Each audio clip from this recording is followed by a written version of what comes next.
salah pilihan aku? Paten nggak wakil presiden kita? Tenang saja Pak Prabowo, saya sudah ada di sini. Mas Gibran itu sebetulnya dipersiapkan, tetapi ada ketidaksabaran sehingga mencari jalan pintas ya dan menabrak konstitusi, merekayasa konstitusi. Pemilihan calon presiden dan wakil presiden dari Partai Golkar itu berdasarkan hasil survei, hasil penelitian, dan juga hasil kami mendengar aspirasi masyarakat, bukan berdasarkan tekanan politik dari manapun. Saya nggak tahu siapa yang ditekan, atas kasus apa kartu truf itu dipegang, siapa yang menekan pula.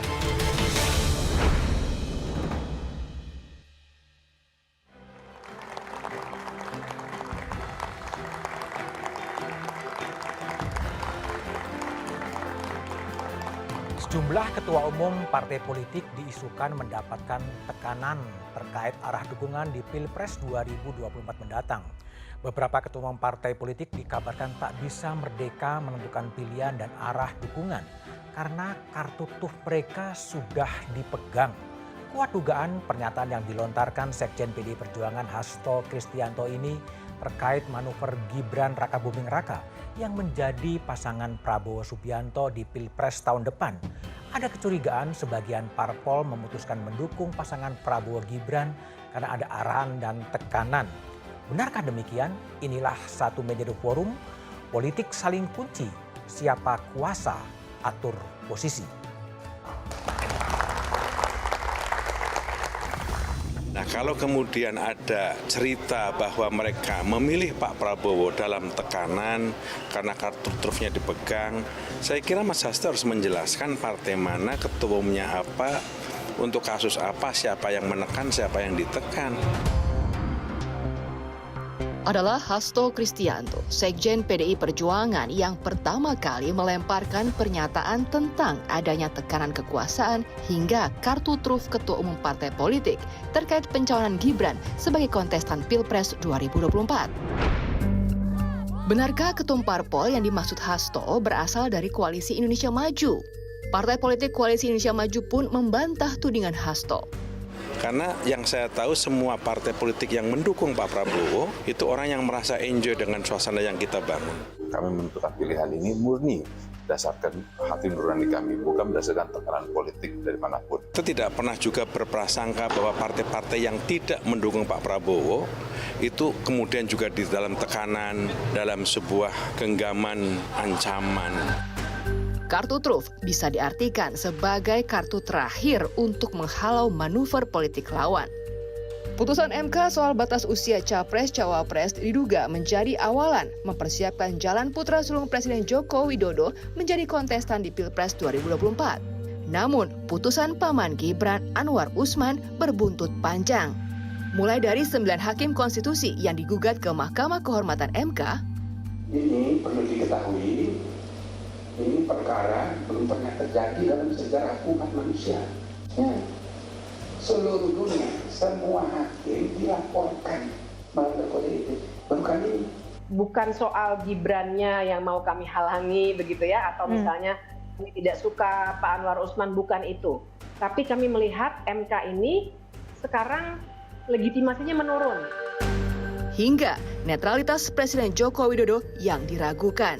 Jangan menggunakan diksi kita orang-orang timur yang menggunakan diksi perang terbuka.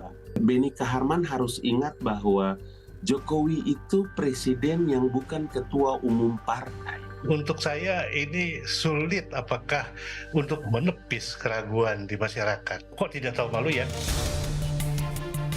Saya mengajak untuk menjaga bersama-sama agar pemilu berjalan dengan damai.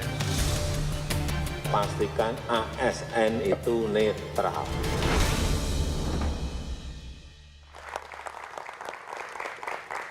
Itulah panggung depan politik Indonesia yang kian ramai. Ada kartu truf, ada saling kunci, ada yang mengatur posisi. Itulah tema Satu Meja The Forum malam ini dengan sejumlah narasumber.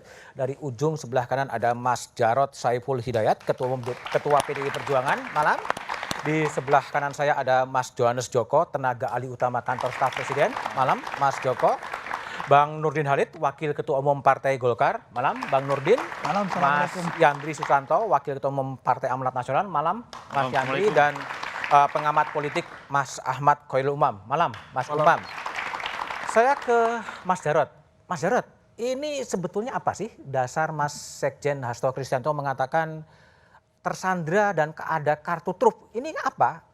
Kartu truf apa dan siapa yang megang sebetulnya? Kok kita sekarang main kartu ini ya? Iya, aneh juga politik pakai kartu sekarang. Ya ini politik kartu-kartuan. Mas Budiman, saya dari premis dasar lebih dahulu. Ya, bahwa demokrasi itu tidak akan bisa berjalan tanpa partai politik. Oke. Jadi partai politik itulah pilar utama demokrasi. Oleh karena itu, partai politik itu harus berdaulat. Ya harus punya kedaulatan. Pemerintah itu tidak boleh mengintervensi kedaulatan partai-partai politik. Ini harus menjadi komitmen kita bersama. Baik saya, semua ketua partai, termasuk Pak Presiden, Mas Joko. Jangan kemudian kita terbiasa sekarang ini, apa yang di depan itu berbeda dengan yang di belakang. Yang di belakang apa? Tidak satunya kata dan perbuatan. Kata yang mana, perbuatan yang mana? Katanya pemerintah tidak intervensi. Emang intervensi? Bukti-bukti menunjukkan seperti itu. Misalnya? Begini, Pak Hasto itu sebetulnya punya niat baik. Kami mengapresiasi apa yang disampaikan oleh Pak Hasto. Ya, jangan sampai ya partai diintervensi melalui model penyalahgunaan kewenangan dengan menggunakan politik hukum. Politik hukum? Ya, hukum dijadikan alat kekuasaan untuk mengontrol kekuasaan. Dari hasil penelusuran salah satu majalah mingguan itu jelas cetowololo. Bagaimana hukum itu digunakan sebagai instrumen untuk menekan kekuasaan. Ini kalau menurut kami, kita itu abuse of power. Penyalahgunaan kekuasaan yang luar biasa. Dan itu dilakukan secara telanjang. Misalnya apa Mas Jarod? Begini, dari apa yang saya baca misalnya gitu ya, seorang Mensesnek misalnya menjadi kepanjangan tangan dari Pak Lurah untuk bisa melobi menekan ketua-ketua partai. Ya, ini terjadi. Apa yang saya baca di media Tempo yang terakhir ya. Oleh sebab itu, kalau menurut saya, apa yang disampaikan oleh Pak Hasto itu perlu diapresiasi di dalam rangka untuk memperkuat kedaulatan partai politik. Kami itu sangat menghormati Partai Golkar, misalnya Pak Nurdin Halid. Ya. Partai Golkar itu partai yang besar, yang kuat, yang dibangun dengan sangat sistematis dan mempunyai kader yang luar biasa besarnya. Mempunyai ketua umum Pak Erlangga Hartarto itu Menko Perekonomian yang berhasil. Bisa membawa Indonesia keluar dari pandemi COVID. Yang mengherankan kita, kok sampai misalnya partai yang besar dengan ketua umum yang luar biasa itu dikalahkan oleh kepala daerah yang baru 2 tahun. Joko. Artinya apa? Artinya diduga ada tekanan-tekanan ini. Diduga ada tekanan-tekanan ini. Ada lobby-lobby ini. Ya. Termasuk di Partai Amanat Nasional. Kami berkawan baik dengan PAN. Ya. Tetapi PAN juga tidak berdaya. Apalagi itu semakin telanjang dengan keputusan Mahkamah Konstitusi. Rekayasnya luar biasa. Oleh karena itu, ini menjadi kritikan introspeksi kita semua. Supaya apa? Supaya betul-betul demokrasi itu. Saya mohon maaf, saya harus ngomong apa adanya. Demokrasi itu kan prinsipnya oleh rakyat, dari rakyat, oleh rakyat, untuk rakyat. Jadi ketum yang dimaksud siapa sebetulnya? Yang tersandra kartu truf dipegang itu yang mana? Begini, demokrasi itu kan begitu. Meme-meme yang berkembang sekarang saya baca, saya kaget.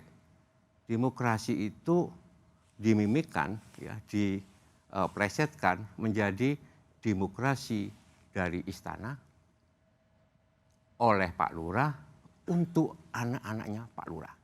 Nah, ini Tapi masa sumbernya meme sih? Meme ini. Iya. Meme dari Jarot. Oke, bentar ya. Sebelum ke Mas Duni, saya ke Mas Joko dulu lah. Ini dari istana Mohon oleh maaf. Itu dari istana oleh Pak Lurah untuk anak. Gimana Mas Joko ngeresponnya dari pihak istana? Ya kalau dari kami selama ini kan tentu semua proses demokrasi ini kan harus kami kawal. Gitu. Tetapi ada satu proses, ada satu ranah di mana itu menjadi hak konstitusi masing-masing individu. Dalam hal ini misalnya Pak Presiden, putranya dan segala macam itu adalah ranah mereka. Begitu. Mereka itu siapa? Ya ranah individu Pak Presiden dan putranya. Begitu. Bukan ranah kami secara formal di istana. Oh, ini dilepas antara posisi istana dengan presiden? Karena memang selama ini tidak ada arahan apapun kepada kami di kantor staf presiden, karena yang ada arahannya adalah dikawal bagaimana proses pemilu dan pelaksanaan pemilu itu benar-benar bisa berkualitas dengan baik. Oke. Itu seluruh arahan baik dari Kepala Staf Kepresidenan Pak Muldoko kepada seluruh tim kawal dan komunikasikan dengan seluruh kementerian dan lembaga agar pemilu 2024 sesuai dengan arahan Bapak Presiden juga itu bisa berlangsung dengan baik. Maka semuanya disiapkan mulai dari anggaran. Walaupun kita tahu tahun-tahun lalu isu 3 periode muncul, isu perpanjangan lalu sekarang muncul dan segala macam. Tetapi kami yang sehari-hari yang ada di kantor staf presiden itu merasakan sekali bahwa ya ini kan panggung yang betul-betul kami koordinasikan ya panggung betul-betul memastikan bahwa proses demokrasi, konstitusi itu berjalan dengan baik. Kemudian politik identitas waktu itu Bapak Presiden meminta agar itu jangan sampai terjadi. Kemudian bagaimana pemilu 2024 ini bisa berjalan dengan penuh kegembiraan, penuh keriangan. Jangan juga kalau ada luka itu makin dalam, kalau ada retak itu makin besar.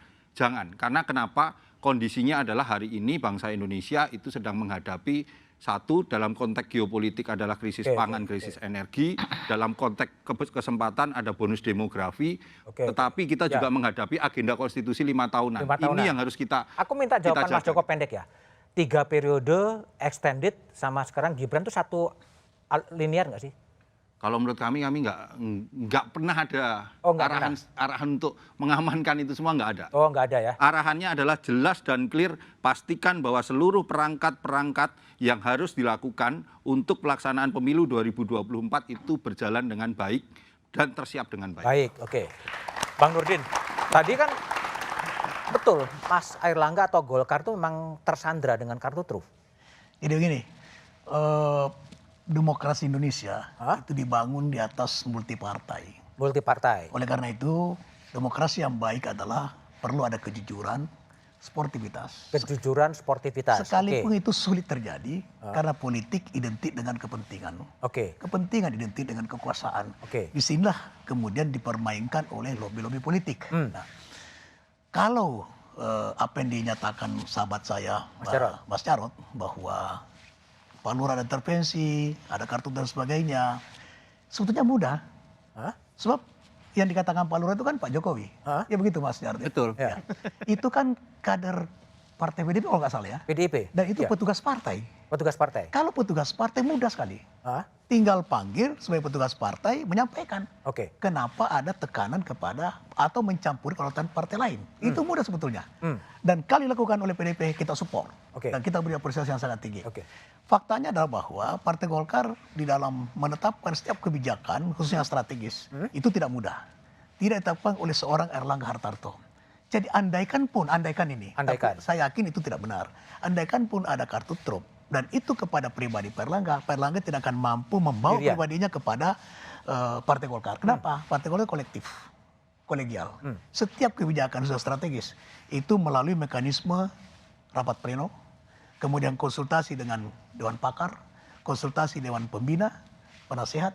Jadi itu adalah ada sebuah internal sistem dalam Partai Golkar di dalam memutuskan kebijakan yang strategis. Tapi kalau ada dugaan pernyataan Mas Jarod, kita hormat kalau itu bisa dilakukan internal partai. Kan itu sebetulnya kan internal partai PDIP. Nah misalnya sekarang ada isu bahwa Gibran dicalonkan karena sudah kuning, itu enggak. Ya. Jadi Gibran itu belum jadi kuning ya? Tidak jadi kuning. Tetap belum, merah? Sampai sekarang Gibran tetap merah. Tetap merah itu PDIP? PDIP, belum karena, jadi Golkar? karena yang merah ini belum menjalankan aturannya. Saya tahu di Mas Jarod itu kan punya aturan yang sangat ketat. Apalagi Ibu Mega saya ikut betul. Bahwa tidak boleh ada main 2 kaki, 3 kaki, keluar. Nah, dan aturan di PDIP pasti juga ada aturan bahwa tidak boleh melanggar aturan Munas. Aturan Kongres, maaf. Aturan Kongres. Sama di Golkar. Nah, oleh karena itu maka sebetulnya sangat mudah internal partai PDIP diselesaikan secara internal, kita nggak boleh campur. Nah, gitu kan. Saya setuju dengan Mas Jarod bahwa kedaulatan partai tidak boleh diintervensi oleh siapapun. Nah, ketika ada dugaan, ini kan dugaan nih, bahwa Pak Lurah mengintervensi, ya PDIP harus meluruskan. Karena itu petugas partai kan. Petugas partai. Nah, kalau petugas partai kan harus ikut yang menugaskan. Tidak boleh melanggar yang menugaskan. Oleh karena itu saya ingin nyatakan bahwa Gibran itu adalah belum menjadi kader partai belum Golkar. jadi kader Golkar, tapi dicalonkan oleh Golkar. Kenapa Golkar mencalonkan? Itulah strategi. Strategi. Strategi Golkar dalam memenangkan pemilu dan pileg. Dengan mengorbankan Mas Airlangga sebagai... Tidak mengorbankan. Enggak ya? Airlangga sudah kita perjuangkan. Tapi Airlangga kan tidak bisa menentukan dirinya. Semua instrumen partai telah berjuang keras untuk memperjuangkan Airlangga sebagai cawapres. Kenapa? Sama dengan Mas Jarod tebus, Mas Jarod bilang partai Golkar adalah partai besar. Partai besar. Erlangga berhasil membantu Pak Jokowi keluar dari pandemi, pertumbuhan tercipta, sekalipun tidak semua negara seperti itu. Itu yang kita jual kepada Pak Prabowo. Ya. Termasuk mungkin kepada PDIP waktu itu. Ya. Tapi kemudian yang menentukan kan capresnya. Nah, sama dengan sahabat kita dari PAN juga memperjuangkan Erick Thohir. Nah, jadi ini adalah Gibran itu diputuskan Partai Golkar melalui sistem. Melalui sistem Rapim gitu ya? Rapimnas ya? Dari bawah dulu. Dari bawah dulu? Rapat pleno, rapat terbatas dulu, kemudian rapat pleno ke Rapimnas. Dan mengalahkan putusan Munas? Konsultasi, tidak mengalahkan putusan Munas. Enggak? Munas itu hanya menugaskan Pak Erlangga untuk menetapkan capres dan cawapres. Baik. Gitu. Mas Yandri, jadi kalau Mas Yandri lihat gimana? Apakah betul tadi apa yang dikatakan oleh Mas Jarod bahwa memang PAN juga kemudian tersandra dalam konteks kan mengusulkan Bang Erick Thohir, kemudian tiba-tiba lari kepada Gibran, tapi jawabannya setelah jeda berikut ini.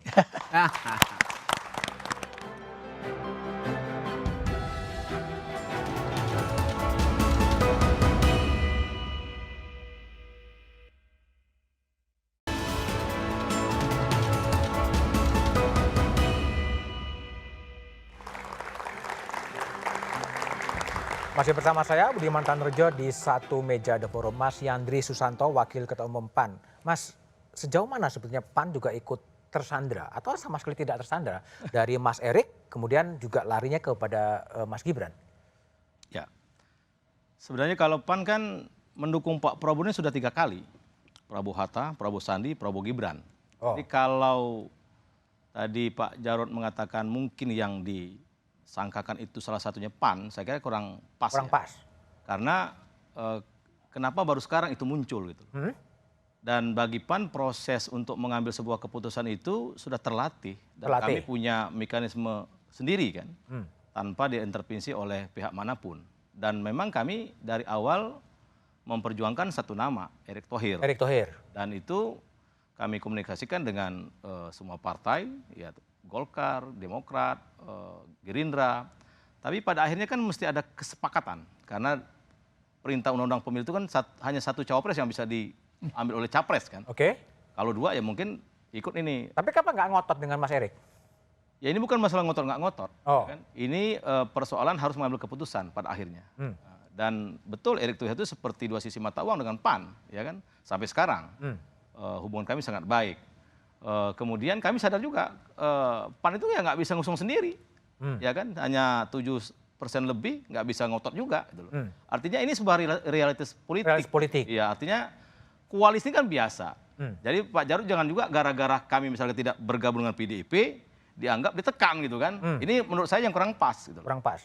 Karena sekali lagi PAN mendukung Prabowo itu sudah 3 kali dengan ini. Artinya kedekatan kami, kemudian chemistry-nya, rasa kebersamaannya, sama sekali nggak ada tekanan apapun. Dan kami sangat enjoy gitu loh. Rasa kebersamaan itu sangat terasa kalau kami lagi gabung dengan Gerindra, dengan Golkar. Wah enak sekali. Tidak ada merasa yang superior, yang inferior, nggak ada itu. Jadi menurut kami enjoy aja. Tapi saya juga bingung kalau PDIP mengatakan ada kartu truf. Nah, misalkan ada desas-desus karena katanya belum lama ini kantornya Kemendak digeledah oleh Jaksa Agung, ya kan? Jaksa Agung sudah jelas dengan Komisi Pers khusus bahwa itu tidak terkait sama sekali zamannya Bang Jul. Itu urusan impor gula 2012-2017. Jadi nggak ada hubungan Bang Jul. Nggak ada ya kaitannya. Jadi menurut kami tidak merasa dituduh oleh Mas Hasto. Karena kami memang dalam mengambil sebuah keputusan sangat independen dan kami memang berhitung sama dengan Golkar, kami mau menang. Ingin menang. Ingin menang, bukan karena ditekan di sana sini. Jadi kemenangan itulah yang kemudian karena politik itu kalau berkuasa ya bisa mengatur, bisa menerjemahkan visi misi sebuah partai. Oke, baik Mas Umam. Jadi kalau Mas Umam melihat ini ada terjadi apa? Politik saling kunci di antara ketum-ketum partai politik atau gimana bacaan Mas Umam? Iya, kalau kita cermati dari beberapa sinyal-sinyal politik yang berkembang selama ini, Mas, memang ada semacam indikasi penggunaan instrumen penegakan hukum sebagai alat kepentingan untuk melakukan baku atur dalam konteks kekuasaan. Ada indikasi? Indikasinya ada. Nah, memang hal itu terjadi di tengah melemahnya barisan kekuatan masyarakat sipil dan juga media yang independen, yang kemudian terjadi tendensi yang semakin kuat bagi terjadinya resentralisasi kekuasaan. Bentar, indikasinya apa nih Mas? Indikasinya saya pikir beberapa informasi terkait dengan sejumlah kasus, di mana kemudian investigasi, kemudian penuntutan, sampai pada fase misalnya di level konteks penjatuhan vonis hukuman, seringkali yang seharusnya berada di ranah koridor hukum, seolah kemudian menjadi bahan negosiasi kepentingan politik. Saya pikir apa yang terjadi dengan beberapa kasus ya terkait dengan konteks CPO, kemudian kalau misal tadi Bang Yandri sudah mengklarifikasi, tetapi kalau kita trace back sekali lagi. Saya nggak Jaksa Agung yang mau klarifikasi. Ya, kalau misal kita trace back sekali lagi, ada juga kemudian beberapa isu terkait dengan alih fungsi hutan di tahun 2020, sempat juga Pak Zul waktu itu diinformasikan dan lain-lain sebagainya, termasuk dengan isu di Kemenaker Trans, isu BTS dan sebagainya. Kita membaca itu sebagai hanya sekedar informasi awal, spekulatif. Tetapi seringkali beberapa informasi-informasi spekulasi itu menjustifikasi bahwa apa yang terjadi seolah kemudian itu benar. Nah, indikasi-indikasi ini kalau misal kita baca sebagai sebuah bagian dari orkestrasi kekuasaan dengan menggunakan instrumen politik, memang tidak mudah untuk dibuktikan di atas meja. Tetapi bahwa kemudian sinyal-sinyal itu semakin kuat, rasanya semakin terasa. Makin terasa ya? Nah, ini ada kaitannya dengan pernyataan Presiden ya, bahwa semua data intelijen apapun ada di tangan dia ya? Ya, bagaimanapun juga Pak Presiden menyampaikan itu tentu bukan atas sebuah judgement kosong. Beliau tentu memiliki tendensi tertentu. Nah, oleh karena itu dalam konteks ini, bagaimana kemudian kekuatan-kekuatan hukum itu dijadikan sebagai alat untuk mengonsolidasikan kekuatan, mengontrol lawan, juga mendikte kelompok-kelompok tertentu yang tidak sesuai dengan agenda kepentingan kekuasaan. Nah, situasi ini bukan terjadi di Indonesia. Jauh-jauh hari, Mas, lazim ya. Susan Ross Ackerman itu mengidentifikasi sejumlah negara-negara baik di Afrika, di Amerika Latin dan sebagian di Asia. Itu menjadi hal lazim, di mana kemudian pemberantasan korupsi yang seharusnya betul itu dalam ranah koridor kekuasaan, tetapi endingnya itu menjadi alat kompromi politik dan kekuasaan. Alat kompromi politik. Coba kita lihat ya bagaimana wawancara rekan saya Rosyana Siralahi dengan ahli hukum Hamid Awaludin di program Rosi. Pertama, ada sesuatu yang terjadi pada diri Ketua Golkar. Itu dulu asumsi. Kok bisa tiba-tiba U-turn 360 derajat? Hasil Rapimnas bisa diubah dengan Rapimnas, beliau tidak maju sebagai calon presiden dan wakil presiden dan mendukung orang lain. Ada apa sesungguhnya ini? Saya suspek ada sesuatu. Semua partai politik besar menolak, termasuk Golkar. Ada lagi keinginan memperpanjang 3 tahun kan? Ya. Bukan 3 periode. Karena COVID, lagi-lagi partai besar, termasuk partai Golkar, tidak mengendorse ide itu. Kenapa? Loh, kami kan siap ini jadi ketua, jadi calon presiden atau wakil presiden. Apa yang Pak? Perubahan yang terjadi pada sikap Golkar dalam konteks ini pasti ada pemaksaan. Saya nggak tahu yang paksa. Dan yang maksa itu kalau kita lihat pasti kekuasaan kan. Jangan-jangan karena ketua Golkar, Pak Erlangga Hartarto, berkaitan dengan masalah yang pernah kita diributkan kan. Itu masalah impor, impor minyak goreng dan sebagainya. Dan kasus itu lenyap kan, Bang, gimana? Ada apa? Dari kolega Anda dari Makassar, Bang Hamid. Tapi itu praduga, itu asumsi. Praduga ya? Itu asumsi. Analisa Jadi, itu, analisa. Ya, analisa. Analisa ya. Yang betul gimana? U-turn tadi. Jadi begini, ya. Kita Partai Golkar itu memperjuangkan terus Pak Erlangga. Tapi Partai Golkar kan tidak cukup untuk memenuhi daripada persyaratan menjadi calon presiden. Andaikan cukup, itu pasti Erlangga tidak akan mundur. Bukan mundur, maju terus. pasti maju terus. Karena itu memang merupakan harapan daripada seluruh insan Partai Golkar Karya. Tapi sampai pada perjuangan titik terakhir, itu last minute menjelang pendaftaran, ya kita tidak berhasil meyakinkan, bukan tidak bisa meyakinkan, tidak ada partai, termasuk Partai Amanat Nasional. Adakah Partai Amanat Nasional mau bersama kita? Ya kita calonkan Pak Erlangga dengan Pak Zul atau dengan siapa? Gitu. Atau sebaliknya.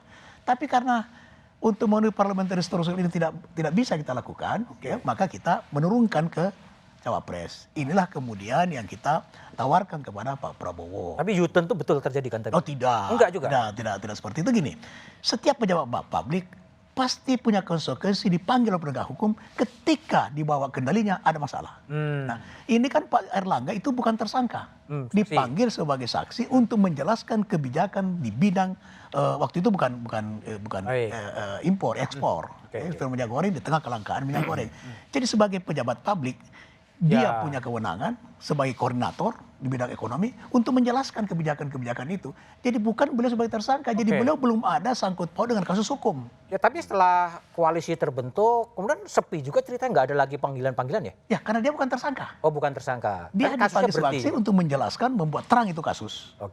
Dan dari situ saya yakin penyidik tidak mendapatkan sesuatu yang berkaitan dengan jadi case close. Jadi case-nya tidak diperpanjang, karena tidak diperpanjang. Gitu. Tidak ada hubungannya dengan kompetisi politik. Oke, baik, sebentar. Mas Andri silakan.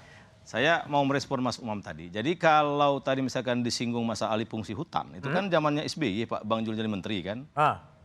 Jokowi 2 periode, Bang Jul nggak pernah dukung Jokowi. Artinya kalau itu mau dipersoalkan secara hukum, Bang Jul berani kok mendukung Prabowo Hatta sama Prabowo Sandi waktu itu. Kan? Artinya nggak ada kaitan dengan itu loh Mas Umam maksud saya kan. Kalau itu mau dijadikan bergening politik terhadap persoalan kasus hukum. Jadi Bang Jul dan PAN sangat independen menentukan. Nggak ada masalah.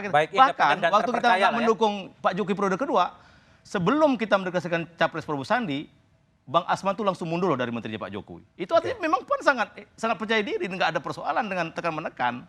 Jadi ini yang perlu kami sampaikan. Jadi tidak ada dari PAN itu pasti sangat clear dan menentukan koalisi capres dan cawapres. Gitu. Ini menarik ini Mas Budi. Gimana? Ini menarik ini. Kita ini kan sekarang lagi gagu suara kita ini. Gagu? Gagu untuk menyampaikan kebenaran. Apa adanya. Ya. Ada banyak penyangkalan dan sebagainya. Akan lebih baik kalau dites kebohongan aja. Tes saja kebohongan gitu ya. Yang kami sampaikan adalah, yang kami kritik adalah penggunakan hukum. Penggunakan instrumen kekuasaan dan hukum untuk mengendalikan partai politik. Enggak Pak Jarod, misalkan waktu itu PAN misalkan. Waktu Pak Jokowi 2 kali maju. Tapi kan nggak bersama kekuasaan. Betul. Walaupun waktu itu diisukan Bang Jul ada kasus hutan. Kan nggak ada masalah bagi kami kan. Bebas-bebas saja. Ya, tapi begini. Jadi kekhawatirannya soal penggunaan kekuasaan. Ya, penggunaan kekuasaan dan instrumen hukum. Untuk kepentingan?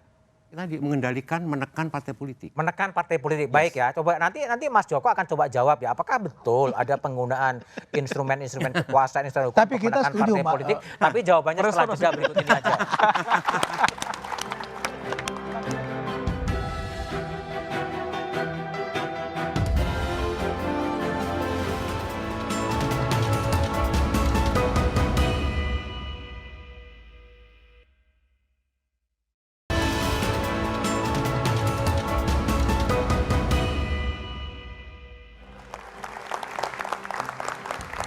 Masih bersama saya Budiman Tanurjo di satu meja The Forum. Mas Yohanes Joko, tenaga ahli utama KSP. Pak Jokowi memang sudah menegaskan bahwa akan netral dan mendukung semua calon demi untuk kebaikan bangsa. Tapi gimana menjamin bahwa netralitas yang disampaikan oleh Pak Jokowi betul-betul turun ke bawah, sementara anaknya menjadi calon wakil presiden? Gini ya Mas ya, kalau kita lihat ini kan sebenarnya dari yang namanya masalah netralitas ini kan isu setiap 5 tahun. Kan. Ya, Isu tapi sekarang lebih spesifik. Ya lebih spesifik karena dianggap punya kepentingan. Berkuasa punya kepentingan karena ikut kontestasi. Nah kalau kita lihat 2004, 2009, 2019 juga sama.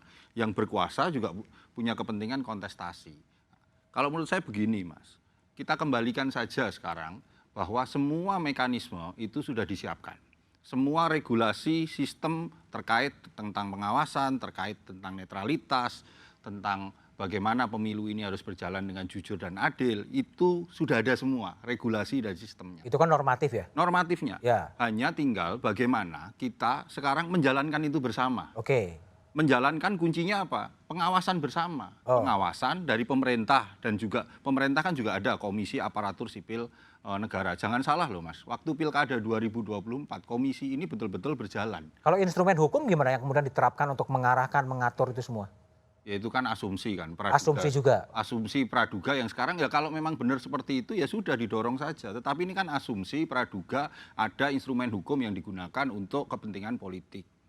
Toh dari teman-teman Golkar dan PAN juga yang diasumsikan seperti itu, ngarahnya ke situ mereka membantah semua. Membantah semua? Ini kan faktanya kan seperti itu. Tetapi sekali lagi gini Mas, yang lebih penting itu adalah sekarang mari kita menjaga agar pemilu kali ini itu bisa berjalan dengan baik, dengan penuh keriangan, politik identitas dan segala macam. Sudahlah, kita lihat bahwa kita butuh lompatan-lompatan besar. Dan biarlah proses konstitusi 5 tahunan ini berjalan dengan kompetisi yang penuh programatik, kompetisi yang penuh rasionalitas, begitu.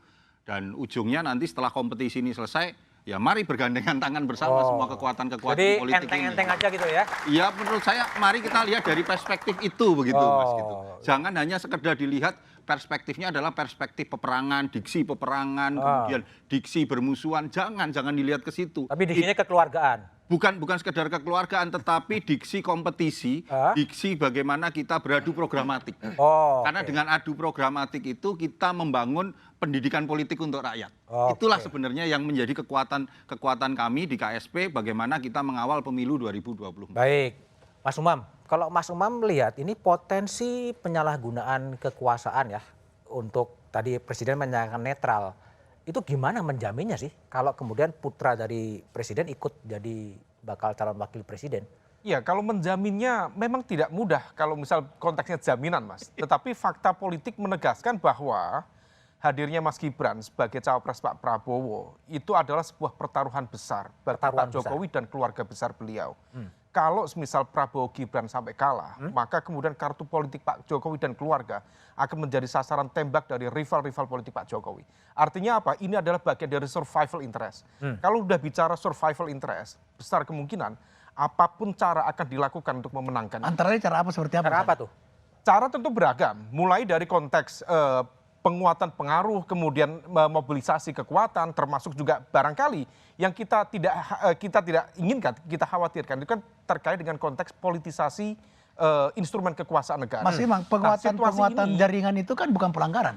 Iya betul, bukan pelanggaran. Pengaruh tetapi itu bukan pelanggaran. Kalau misal menggunakan instrumen kekuasaan negara, itu tentu yang kemudian tidak kita inginkan. Nah di dalam konteks ini apa yang terjadi misalnya kemarin di Bali? Di Bali itu sebenarnya arahan Pak Jokowi di atas kertas clear. Clear, netral. Kekuatan ASN, kemudian instrumen negara harus netral. Tetapi apa yang terjadi? Eksekusi pengambilan misalnya baliho atau street media dari Ganjar Mahfud oleh kekuatan tertentu yang sebenarnya masuk Prabowo Gibran juga dicabut. Nah artinya apa? Enggak, kalau misalnya ini yang kemudian disampaikan itu, maka kemudian itu ada seringkali Mas, kalau yang atribut tadi bukan hanya PDIP. Penafsiran yang antara elit, tafsir elit dengan tafsir di bawah itu berbeda.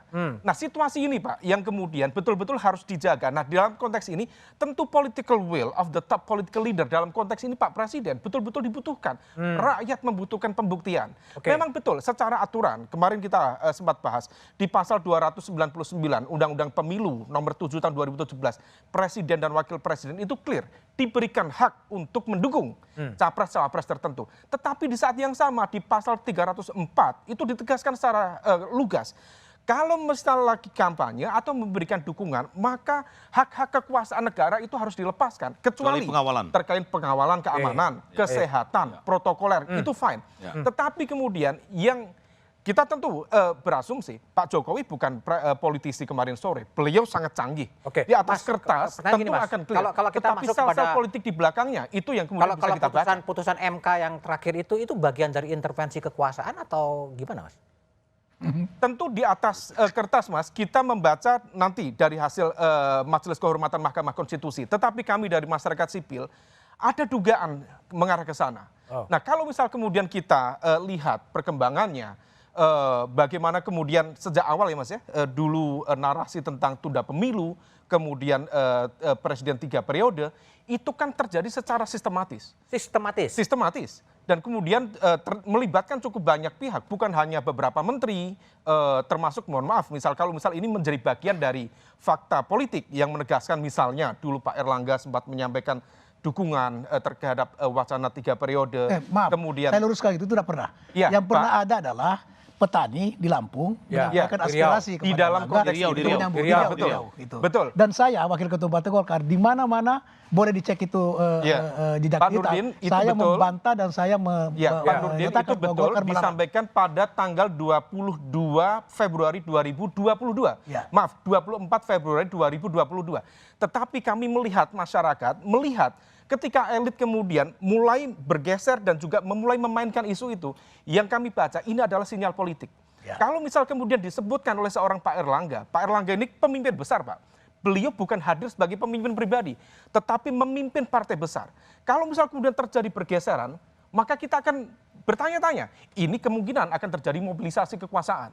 Nah, kemudian Caimin dan lain sebagainya. Bukan hanya itu, tetapi kita masih melihat bagaimana kemudian abdesi para kepala-kepala desa termobilisasi secara merata.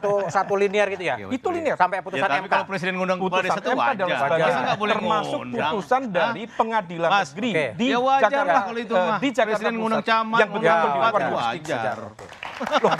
Bukan sesuatu mengerjat. Kalau misal kita bicara fenomena politik, maka kemudian ini adalah bagian dari sinyal-sinyal yang bisa kita baca.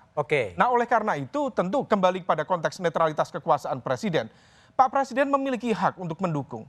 Tetapi di dalam konteks memberikan dukungannya itu, maka netralitas kekuasaan harus betul-betul dijaga. Kalau misal kemudian tidak, tentu ini akan berimbas pada manipulated democracy. Kita tidak ingin demokrasi kemudian Bang Yandri, termanipulasi. bukan Bang Zulhas juga mendukung perpanjangan masa jabatan ya waktu itu ya? Saya kira kita ribut malam ini mungkin karena Prabowo Gibran terlalu kuat mungkin, Bang. Oh, terlalu kuat. Iya, betul. Saya kira menang satu putaran. Yang paling terganggu kan PDIP sebenarnya. Jadi tidak. Kalau kita semakin solid ini, Mas. Iya, enggak, artinya kader kan diambil loh Pak Jarod kan. Pastilah kan dari saya review beberapa pernyataan elit kan sedih apa itu wajar. Justru kami kesedihan itu sekarang dikonversi menjadi semangat juang yang ya luar betul. biasa. Oke, nggak masalah itu. Artinya memang yang terganggu ya PDIP. Secara jujur itu, terutama Jawa Tengah.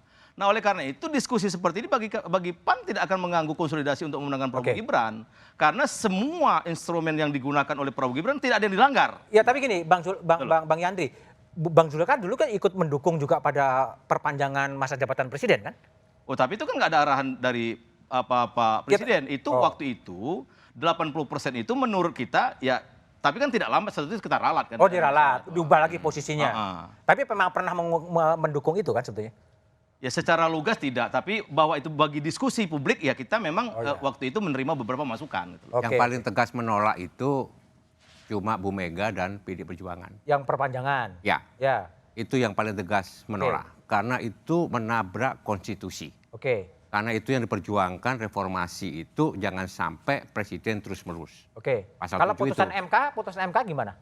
Putusan MK itu justru juga menabrak konstitusi, merekayasa konstitusi. Siapa yang dan mengebiri demokrasi. Terus mau diapain? Jelas. Sekarang kan makanya ada MK itu. Kita lihat sekarang. Majelis Kehormatan. Majelis Kehormatan seperti apa? Harapannya adalah bagaimanapun juga 9 hakim konstitusi itu kalau perlu mundur.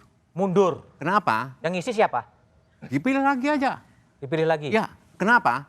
Karena jangan sampai ada distrust, ketidakpercayaan kepada Mahkamah Konstitusi.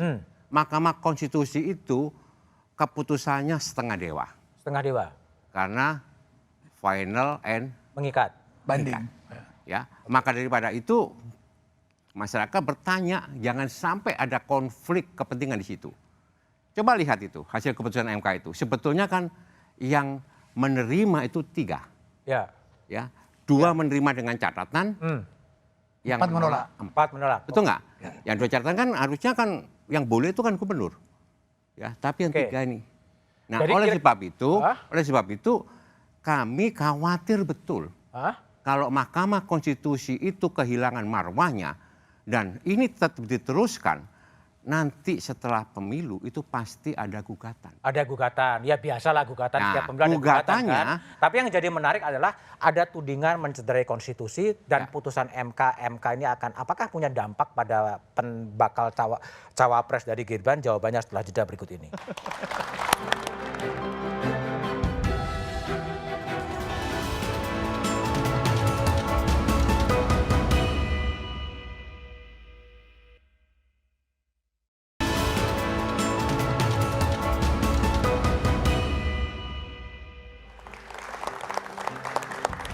Masih bersama saya Budiman Tanturjo di Satu Meja The Forum.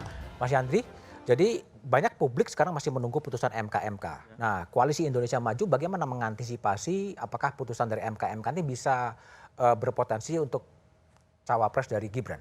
Ya pertama kami tidak berandai-andai yang belum terjadi ya. Oke. Itu pasti tidak akan kami lakukan. Yang kedua kami mendaftarkan Prabowo Gibran itu atas dasar konstitusi. Yaitu Undang-Undang Pemilu dan terakhir itu putusan Mahkamah Konstitusi dipolapi oleh KPU melalui PKPU, perubahan PKPU dan sudah disetujui oleh Komisi 2, ya kan? Artinya tidak ada yang perlu dipersoalkan. Dan kami hakul yakin yang kami daftarkan itu tidak ada persoalan dan insya Allah akan ditetapkan sebagai pasangan capres dan cawapres dan insya Allah sebagai pemenang, Mas Budiman. Jadi tidak ada yang kami lakukan. Kalaupun hari ini ada majelis kehormatan MK, ya silakan berjalan sendiri. Tapi yang pasti keputusan perintah Undang-Undang Dasar 45 itu putusan Mahkamah Konstitusi itu final dan mengikat. Final dan mengikat. Harus segera dilaksanakan dan tidak berlaku surut. Ya. Artinya tidak ada lagi keraguan buat kami, pasangan Prabowo Gibran tetap akan menjadi pasangan resmi kontestasi Pilpres tahun 2024. Baik, Bang Nurdin, gimana antisipasi Golkar? MK ini tidak mengadili putusan. Tidak mengadili putusan, tapi dia mengadili proses. Kalau dalam prosesnya itu ada pelanggaran, maka itu konsekuensi kepada etik. Oleh karena itu maka KIB tidak ada keraguan sedikit pun tentang pasangan ini. Kalaupun nanti ada putusan yang berbeda dengan ini, itu tidak akan mempengaruhi. Ya, karena ini sudah masih terus lah ya. Tidak akan berpengaruh, tidak akan berlaku surut. Tidak mempengaruhi legitimasi. Berlaku pada saat ditetapkan kapan nggak tahu.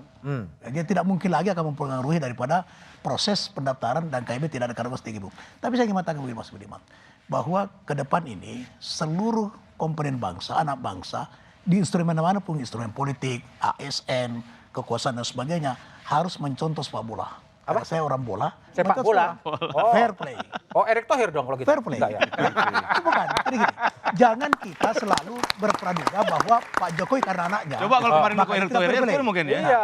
Kalau fair play, maka tidak akan ada anak dengan bapak, tidak akan ada tuan rumah maupun tanda.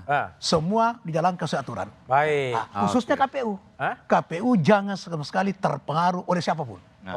Kalau KPU ini ya bisa, bisa. Tapi oleh karena itu fair play. Kalau fair play adalah maka karena bangsa kita bangsa bola, ikuti fair play di bola. Bola. Mas Jarod, jadi harapan Anda dan antisipasinya terhadap MK Prof Jimli ini gimana? Iya, tadi itu kan berkutat apakah terjadi penyalahgunaan kekuasaan. Mas Budiman, saya ini teringat dengan nilai-nilai yang diajarkan oleh orang tua kita. Hati-hati loh nak terhadap godaan 3 ta. 1 tahta, kekuasaan, harta, wanita. Apa kaitannya? Nah begini, kaitannya kalau kau tergoda dengan tahta, dengan kekuasaan, maka kamu akan menghalalkan segala macam cara. Untuk mendapatkan kekuasaan itu. Tahta. Kalau harta? Harta, kalau kau tergiur dengan harta, maka kamu akan mengambil jalan pintas. Melakukan korupsi. Wanita, hati-hati. Itu ya. Capresnya nggak ada yang wanita? Bukan. Hati-hati terhadap godaan wanita yang akan menggoda kamu menyalahgunakan kekuasaan. Nah, terkait dengan putusan MK ini, ya kita tunggu. Tapi betul tadi bahwa dia tidak bisa mengadili putusan. Mungkin prosesnya. Yang dipertanyakan adalah prosesnya ini cacat, kalau menurut saya.